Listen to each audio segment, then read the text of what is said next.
Of threats in cybersecurity.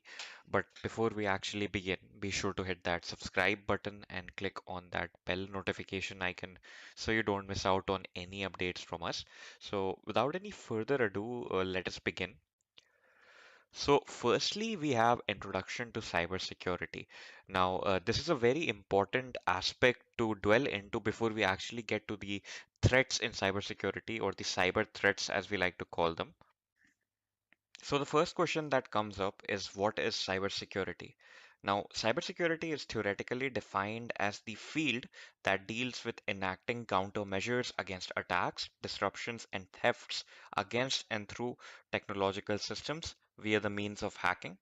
So what this tells us is that there is a process which is termed as hacking, and this can be used to attack, disrupt, or basically steal anybody's data, money, or information. So what is this process all about? What is hacking? So let us understand what hacking is in the first place. Hacking, theoretically, it is defined as gaining unauthorized access to a computer system or a network. So, any system that you don't have original access to, then you don't have authorization to, if you use some underhanded means to gain access to that system, you are essentially hacking that system. So, if you're a hacker and there is a secure system that you need to hack, there are obviously security measures that are put into place between you and the target system. So there are two ways in which you can hack that target system. Firstly, you can bypass those security measures by applying some loophole, or you can crack those security measures. So these are essentially the two ways, the gist of the two ways in which hacking happens in the real world as well. So now that we understand what hacking is, now that we understand what the study of cybersecurity is all about, let us get into the threats in cybersecurity or the cyber threats. So, the introduction to cyber threats. So, firstly, let us understand a little bit of background information first. So, there was this attack which was termed as the biggest hack in history. It was called the Shamoon Cyberattack. So, essentially, what happened was that in 2012, a group known as the Cutting Sword of Justice claimed responsibility for the attack, which was the Shamoon computer virus attack, also known as the W32 disk track attack, because it affected Windows NET 32-bit systems, right? So these operating systems were being used in the workstations of Saudi Arabia's national oil companies for their transactional activity, right? So what this virus did was it affected 35,000 workstations of a company known as Saudi Aramco, which is an oil company in Saudi Arabia.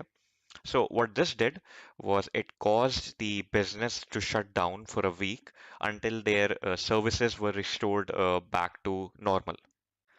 This shutdown happened because every transactional activity that was happening through these workstations. And when these workstations stopped working, essentially the business shut down because no transactional activity could happen. The fuel trucks, which were supposed to carry the oil, could not be filled up because the documentation and the records could not be maintained of it. And as we can imagine, oil is an expensive commodity. And due to the entire operation shutting down for a week, how much loss it could have caused. So, because of the sheer scale of this attack and the monetary loss because of this attack, it was termed as the biggest hack in history. And there's another example that we can take up of cyber attacks. So this is not exactly a cyber attack as much as it is a negligence on the part of Google. So what happened was that in 2018, the Northern District of California granted preliminary approval of a $7.5 million lawsuit of a consumer class action against Google. So this happened over the Google's platform, which is now defunct, which is known as Google Plus, if you may remember. So information of up to 500,000 users was exposed because of software glitches that gave third-party applications, which you link with Google without even looking these days, the access to that data. So at the end of it, Google had to pay that much sum of money to basically settle the grievance that the customers had whose information was essentially leaked.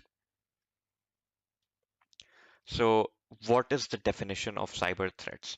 Now that we understand examples of what cyber attacks and cyber leaks can be all about, cyber threats are defined as the dangers present in the digital world that can potentially take advantage of the security vulnerabilities present in the target system, network, application, or server and cause disruption, damage, or theft. Cyber threats have a very common place in today's digital world. Almost every application that you're using, almost every operating system that you're using has some vulnerabilities, right? So if you're not aware of these things, if you don't operate safely online, if you don't use the proper security measures, if you don't use the proper firewall, the antivirus that you need, you are very, very susceptible to these cyber threats, right? Because they are endless in nature. They are always being created on a daily basis. The antivirus databases are updating on a daily basis based on the new sorts of threats that are appearing in the market that can affect your systems. So let us now see how negatively these cyber threats can affect us if we are not careful about them. So firstly, the effect of cyber attacks. Firstly, we have as a business, if you're running a business and you're a victim to a cyber attack, these are the possible liabilities that you can face. So, firstly, litigation. Most of all, because you're protecting somebody's private data or you're working for an organization that has some privileged data, right? And you need to protect that in your databases, in your server, wherever you're protecting it. If somebody gets access to that data, the suing party, the party whose information has been leaked, can sue you essentially for the damages that they have faced because of that. Right? It could be in monetary value, it could be in reputation as well. And if it's in reputation, you lose your customer base or your clientele because of it. So, as a business, if you're not careful about cyber threats, you can face litigation, monetary losses because of those litigations, and monetary losses because of your clientele leaving you. And on a personal basis, as an individual, your privacy could be compromised. So that means if you're using social media and you're sharing some private messages, some privileged conversations, right? Your data could be compromised and that could cause you some harm. And other than that, if you're frequently using bank accounts online, if your information is leaked, if your session is hijacked, then what could happen is you could lose all your money as well. So these could be the negative impacts of cyber attacks on your day-to-day life. So let us look at the types of cyber threats that exist out there. So firstly, let us look at malware. Now this I'm sure a lot of you guys have heard about. So theoretically, malware is defined as any software intentionally designed to cause damage to a computer, server, client, or a computer network. The most common types of malware are Trojan. Now, Trojan is something that pretends to be like an innocent file, right? But it is actually a virus that is present on your computer. So if you by any chance try to execute it, what will happen is some negative things can start happening with your computer. Some files can start multiplying, some files can start deleting themselves automatically. Your folders could get encrypted. So essentially anything that pretends to be like an innocent file but actually turns out to be malware is what a Trojan is. Trojans are hard to detect. So if your antivirus database is not up to date, you're very susceptible to Trojans. Adwares, on the other hand, are not as malicious as other malwares. So adware essentially is something like that installs on top of your web browser, that installs on your operating system, and basically promotes a software that you don't necessarily need, unwanted softwares, if we were to call it. So adwares are usually installed when you're tricked into downloading a software that you think is for some other purpose, but you're actually downloading a software that is for some other purpose. These usually happen when there is some negligence when you're installing something and you forgot to uncheck a tick mark which says it is going to install this particular software. So that is what adware is. And then we have spyware. Now spyware is a more dangerous sort of malware. So what this does is that it installs on top of the operating system that the target is using. Now, this could be in the form of a key logger, which means that it is logging every keystroke that you're entering on your keyboard and is sending back that information to the attacker. Or it could be recording through your webcam. It could be logging all your web information, whatever which site you're going on and whatnot. So this is what a spyware is. And then finally, we have a more recent virus, so to speak, which is called the ransomware. Now, ransomware is something that if it is installed on top of your system, it'll essentially encrypt your file system, right? And encrypt all of your data with a password, with a passphrase, so to speak. And then after the encryption has happened, you'll get a message on your screen that if you want your data to be decrypted and you want the key phrase to decrypt it, kindly send X amount of money to this Bitcoin wallet or X amount of money to this particular bank account. So usually Bitcoin wallets are used because they are untraceable in nature. These sort of attackers do not use their actual bank accounts. So until you send them that money, you will not have access to your files present in your system. And even if you send them that money, you still have no guarantee whether you will get your access or not. So you can see the severity of these threats that can happen. So they could range from normal annoyances like adware to these superior viruses like spyware and ransomware, which could potentially cause you a lot of harm as well. And then we have phishing. Phishing is something that can cause you a lot of harm as well, although it is not that prevalent today, but it's still a very common threat that exists out there for websites with low security factors. So, for instance, phishing is the social engineering process of tricking the target into revealing their information. So, for instance, you create a clone of Facebook. So, facebook.com is the actual website. You create something like facebook.xyz. You send that link to your potential victim. So when the potential victim sees that facebook.xyz link, he clicks on it. He gets access to a website that looks identical to Facebook. So if the person is not fully aware of what he's doing, he might enter his actual login credentials in the login fields of that particular cloned website. So what will happen then? In that case, what will happen is you'll get access to his email account and his password in plain text format. So that means you'll get access to the email and password in the default format without any encryption, right? And then if you're smart enough, what your cloned website will do is that it'll actually redirect this individual to the actual website so that the person does not suspect anything. So the person will log into facebook.xyz and he'll log into his original account and he'll not suspect anything, but you'll have access from then on to his email ID and password. So if you want to log into that Facebook account anytime, you can do that as well. So this is what phishing is. It essentially depends on the person being dumb enough to basically uh, be fooled by a cloned website by not checking what the website is and what the name of the website, the URL of the website is. This is also very preventable these days with the use of two-factor authentication, where even if you enter the password correctly, it will still send an OTP to your mobile phone. So until you enter that OTP, you still cannot have access to the account that you're trying to get into. Next up, we have SQL injection. Now, this is also easily preventable.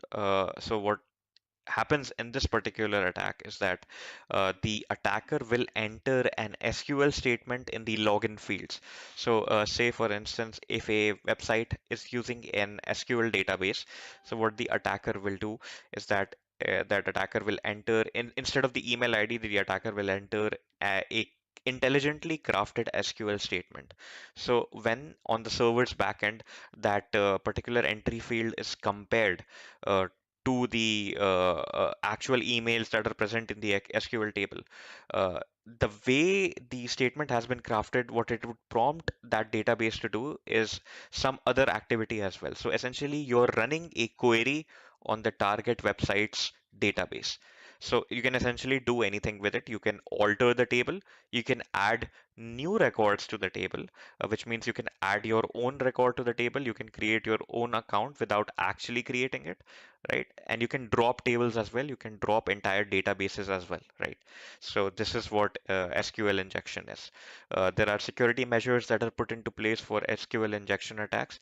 For instance, instead of actually running these entries on the database itself, you can simply bring the data from your database and then do it on the server's end instead of the database end to prevent these sorts of attacks. Cross-site scripting. Now, this is also one of the most common sorts of cyber threats that exist, and you must have encountered it as well.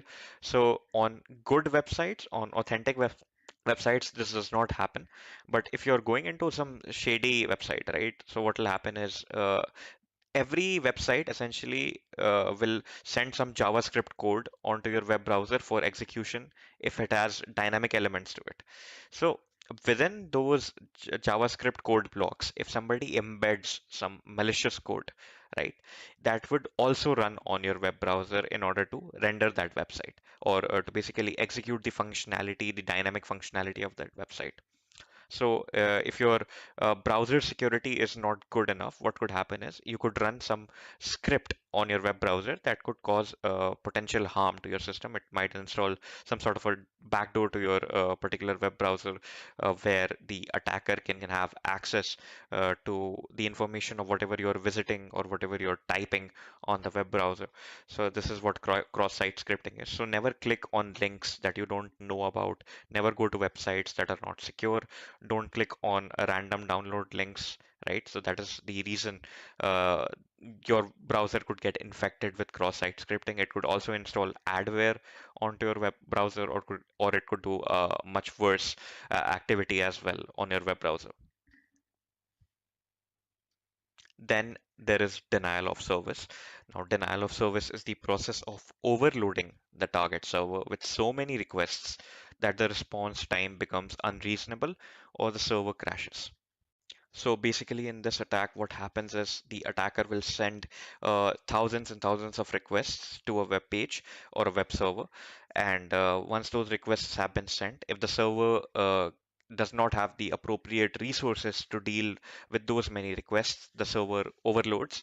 And when the server overloads, it becomes extremely slow or it crashes. And because of that, no other user who's trying to access that website or server can access it, essentially denying them that service. And this sort of attack is called denial of service. So there are a lot of countermeasures to it. You can IP block that particular attacker, right? If the attacker is attacking from multiple IPs, there are other countermeasures for that as well. One of the countermeasures is using a service log like Cloudflare, right? So this is what denial of service is. And finally, we have man in the middle. So man in the middle refers to an attack where the hacker intercepts a message between the sender and the receiver and deciphers its meaning, right? So if you're a sender, you're sending an email to a recipient. If an intruder gets access to that email between you and the recipient, then the intruder has access to the privileged information that you were sending, and this is what a man in the middle attack is. This usually refers to the attack of cryptography, where the intruder is also able to decrypt of the information that you're sending, because emails are encrypted. These days, modern emails are encrypted. So if the intruder can decrypt your email by simply accessing the encrypted files in between the connection line of the sender and the recipient, it is called the man in the middle attack. So, with those cyber threats out of the way, we are now at the end of the session. Hope it was an enlightening session for you. If you liked what you saw, please be sure to like this video. If you would like to ask us live doubts related to these topics or any other topics, right, you can join our webinar, the link for which has been provided to you in the YouTube chat box. You can also contact our course advisors 24/7 if you have any doubts related to any of our courses in the cybersecurity domain or in any other domain. The following are the contact details. You can use any of that. So that is it from Intellipaat. Thank you for attending and goodbye.